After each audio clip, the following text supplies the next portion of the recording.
Oh, hey there, this is Dr. Evan Osar. Happy Tuesday. Hope your week has started out well. I am just thinking of a quote I heard from or read about from Einstein, the great Einstein. And he said, "It's not that I'm so smart, I just stay with the problems longer." And one of the things, it made me think of it yesterday when somebody asked for their money back from one of our recent products. And please, if you've bought a product from us and you don't like it or it's not serving you and the clients you work with, please ask for a refund because we don't want you to be stuck with any product. I've bought tons of products in my life. I've gone to tons of continuing education. I've read tons of books, bought lots of books.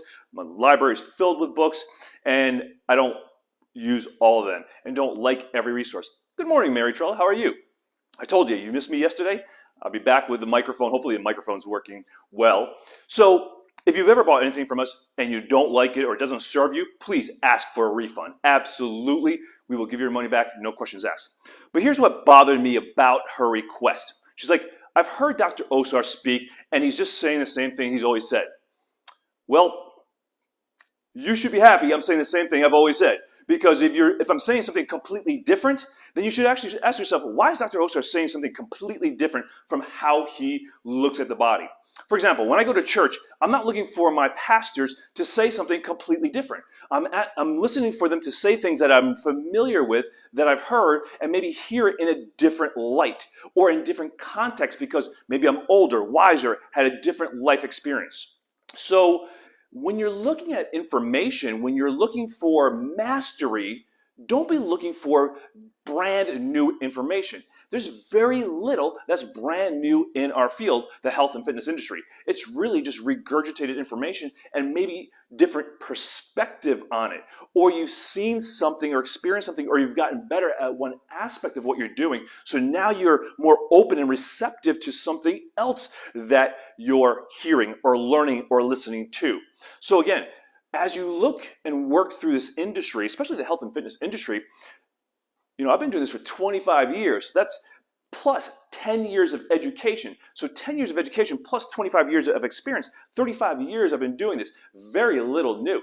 But I'm always going back to my mentors because now I have different experience. Now I've seen different things. Now I've had experience where things have worked or maybe didn't work as well as I want. And maybe I didn't learn the things the first time the way I should have learned them or the way they taught them. We did a conference, my wife and I did a conference over in England. I was asked to come speak at the British Chiropractic Association and keynote that event. And I was right after I released my book, Corrective Exercise Solutions, the first edition. I'm working on the second edition right now. So Mary Trella, I may be reaching out to you for some help on that. So thank you for volunteering to help me with that. So one of the things, the woman, the chiropractor over there who was involved with the organization and lining up the speakers, she asked me to do a private 5-hour workshop outside of the conference. So I stayed later, Janice and I stayed later on Sunday, and we did a special conference or workshop for these chiropractors. And what she said to me afterwards, she's like, "I read your book. I understood your book, or I thought I understood your book. It's nothing like what I read in the book."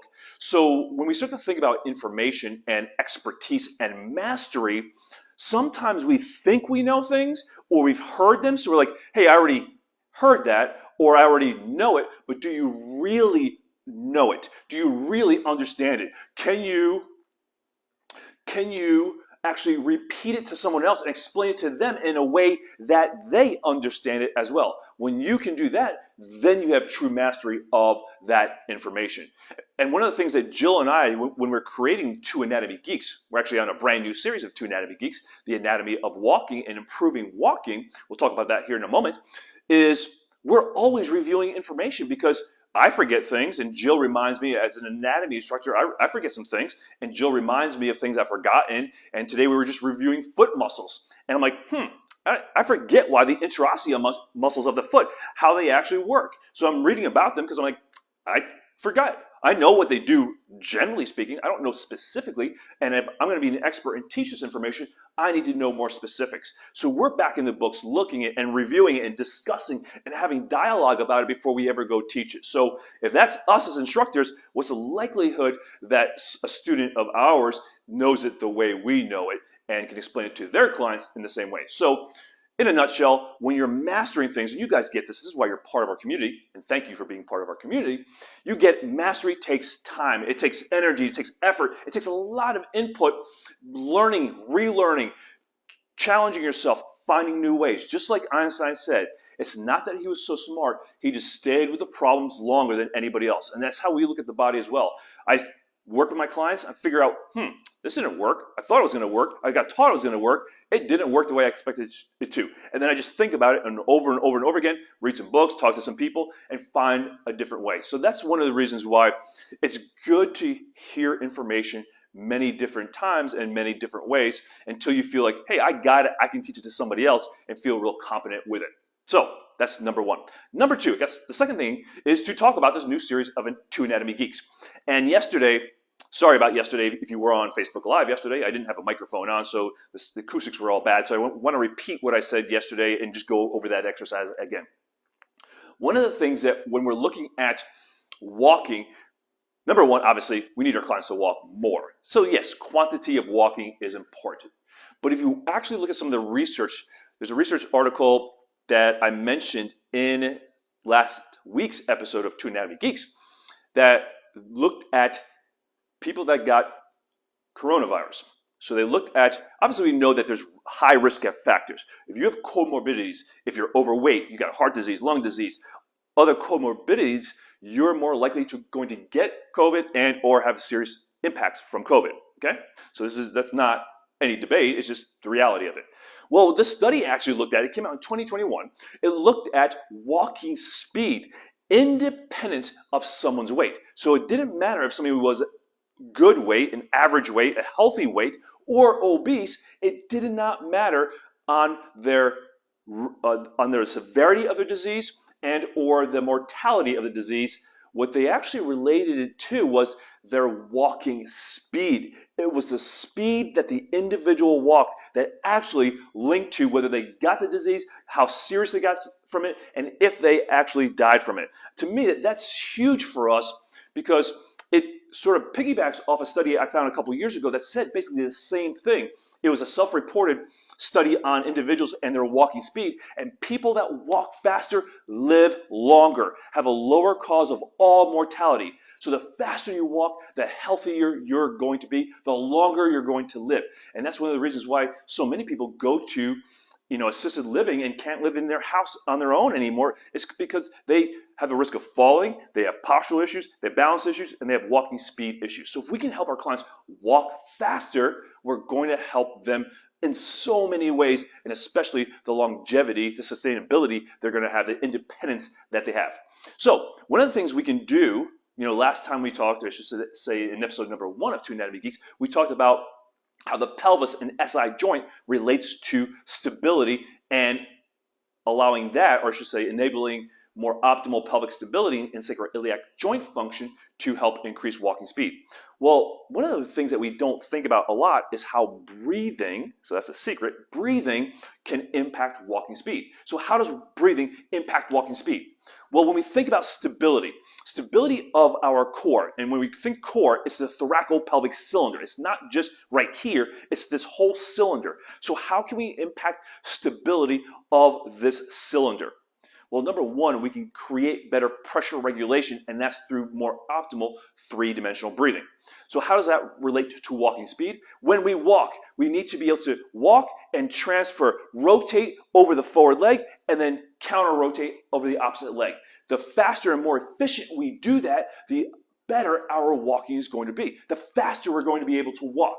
Because what we see with a lot of our clients, and I encourage you to watch your clients on a treadmill or just walk down the hall, we'll see that the client no longer has rotation, they actually have side bending. So now the client is walking and they're side bending like this, or the hip is kicking out to the side like this. That's a very inefficient way to walk. That will slow your walking down. That will create more joint wear and tear on your hip and or your low back. That will require more energy to control this mass moving this direction through the frontal plane more than it is during or moving through the transverse plane, because essentially what you're doing when you're walking is winding up your myofascial chains and then unwinding. So it's using the elastic potential of these myofascial chains, which we'll talk about next time on Facebook Live, and we'll talk about that in part 3 of the Two Anatomy Geeks, is if we can increase our client's ability to stabilize and control, which is stability is align and control that thoracolpelvic cylinder, we're going to increase the ability to use these myofascial chains to create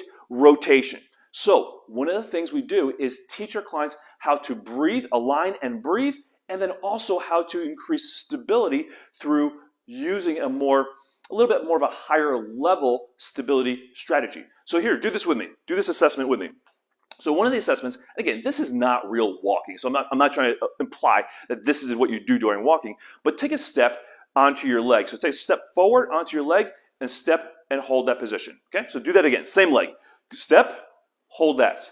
Okay, so I'm pretty stable on that, on my right side. Okay, I'm going to do my left side now. So I know, just from history and knowing my body, the left side, not as stable. Okay, so again, I can do it, but it requires more effort. My ankle is wobbling a bit more, much more instability, relatively speaking, of this left side. So it's just not as stable or as controlled on that left side. And likely you have a side that's more challenging for you as well. So I also know from experience that my left side of my thoracolpelvic cylinder is not as stable either. So here's a cool thing to try. All right, so let's go into a plank position. I'm going to use a table here rather than get down on the floor so you can see me very easily. So we always start our clients with good alignment. So we start them with aligning the head and neck and that thoracolpelvic cylinder. The better they align the cylinder, the better they can breathe and use the diaphragm appropriately within the cylinder to work as a piston inside the cylinder and create the right amount of pressure regulation. Okay, so now we're going to go into a plank position. We'll use the table here. So again, you can use the wall, you can use a bench, but again, this table height is actually quite good for most individuals. Now, just hold this and breathe. You can also do it against the wall, so you can have hands against the wall. Let's go table here. Okay, so now breathe. And breathe towards the side you had more trouble stabilizing on. So for my left side, I'm going to focus a little bit more on that left side. Okay. So just 3 breaths. Now, focus a bit more. Take one arm off. Make sure you stay aligned. Put your hand over on your side that you've challenged, and now breathe even more. So I'm basically like this, focusing my breath a bit more on that left side. So 3 breaths, breathing in and out through the nose, because that's how we should be breathing, especially when we're walking, even when we're walking at higher speeds. So breathe into that left side, my left side, whichever side is more challenging for you. Breathe and go one more time and relax. Again, we would do that for several sets, a couple sets of 3 to 5 breaths to really reinforce alignment and breathing and that pressure regulation. Now let's go back and recheck our assessment. So my right side was pretty good. Take a step.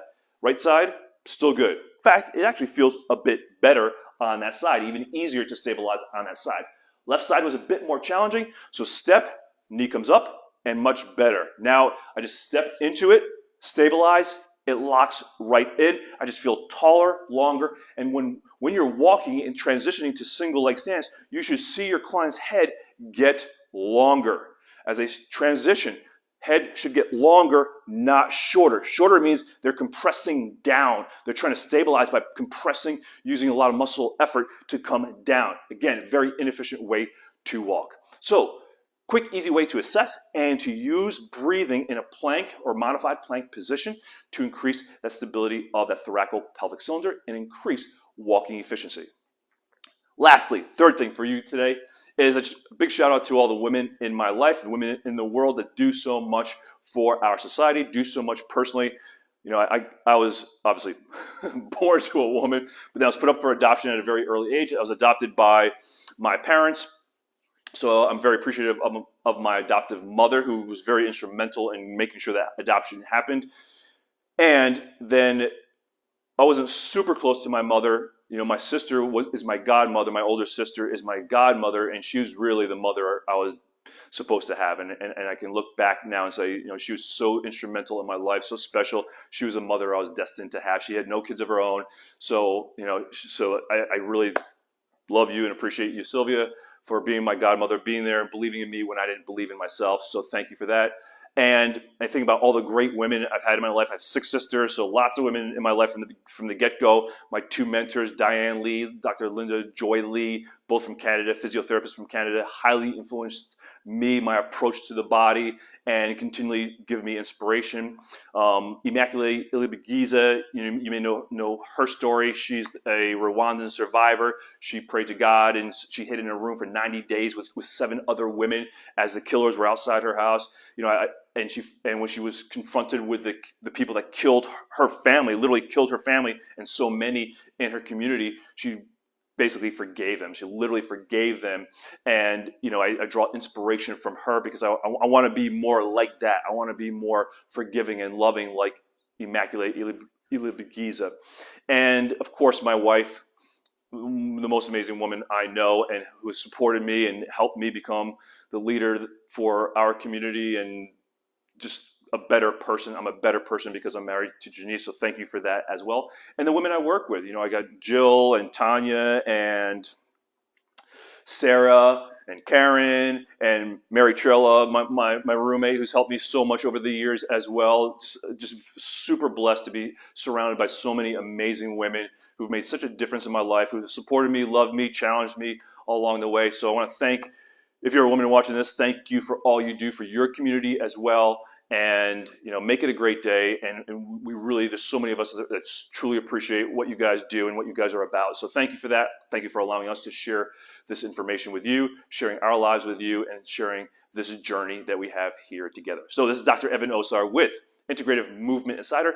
And if you're looking for more information on Gait and how to help your clients walk faster so they have more longevity, sustainability, and increased quality of life, check out Two Anatomy Geeks brand new series. The link is next to this video wherever you're watching it. We look forward to seeing you. It's a great community. It's a great community of like-minded individuals that are supporting each other, loving each other, and helping each other get better along the way and having a lot of fun in the process. It's one of the most fun ways to learn anatomy and, more importantly, apply the anatomy information to the programs that you're already using with success. So you help your current clients and can attract more individuals that need, want, and will pay you for your service. So thanks so much. Thanks. And if you have any questions, put them below this video. I'll check them out and answer any questions. And we look forward to seeing you in Two Anatomy Geeks and or next time at Facebook Live right here. Make it a great day. And women, go out there and have yourself a celebration today. Thank you. Bye-bye.